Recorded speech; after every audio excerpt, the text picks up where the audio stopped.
My wedding photographer deleted all our photos after my husband refused to let her eat. Now he's crying over what I just did. I was supposed to be celebrating my 1-month wedding anniversary today. Instead, I am sitting in a hotel room alone scrolling through the only 6 blurry wedding photos I have, wondering if I made the right choice. The wedding was beautiful part at least. That's what everyone tells me. I barely remember it through the stress haze. What I do remember clearly is the aftermath, returning from our honeymoon to discover we had exactly 0 professional photos of our $35,000 wedding.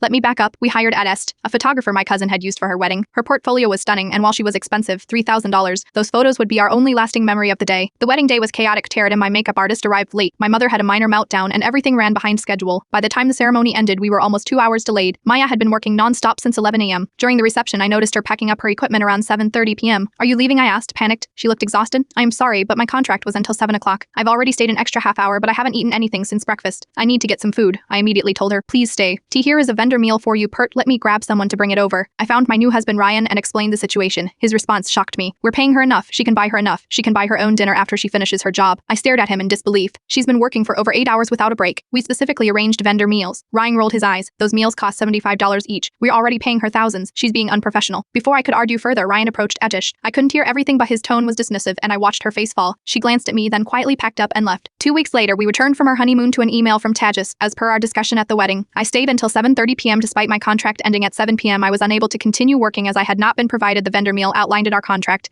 and had not eaten for 8+ hours. Unfortunately, due to the confrontation with the groom, I will not be providing wedding photos. Your deposit covered the hours I worked, and as stated in our contract, meal breaks are required for events over 6 hours. I've attached the contract highlighting this clause. I was devastated. Ryan was furious. He threatened to sue her, posted scathing reviews online, and even contacted her other clients through social media. Meanwhile, I reread our contract. She was completely within her rights. When I confronted Ryan, his response floored me. It's just the meal. She's being petty. It's not about the meal, I said. It's about how you treated another human being. That's when Ryan said something I can't unhear. These service people need to remember their place. I looked at this man I'd married and suddenly didn't recognize him. In 3 years of dating, I'd never seen this side of him. I started thinking about other red flags. I dismissed parent how he spoke to waitstaff, his comments about my frivolous spending while he bought golf clubs, the way he'd undermined my opinions in front of friends. Yesterday, I packed a bag and checked into a hotel. I called my mother and told her everything. She wasn't surprised. Honey, the way someone treats people they think are beneath them shows you who they really are. Ryan has called 27 times, alternating between anger and tears. He doesn't understand why I'm overacting about some stupid photos. But it's not about the photos anymore. It's about seeing the man I married clearly for the first time. Sometimes the most expensive wedding gift is the truth, parent, even when it costs you everything.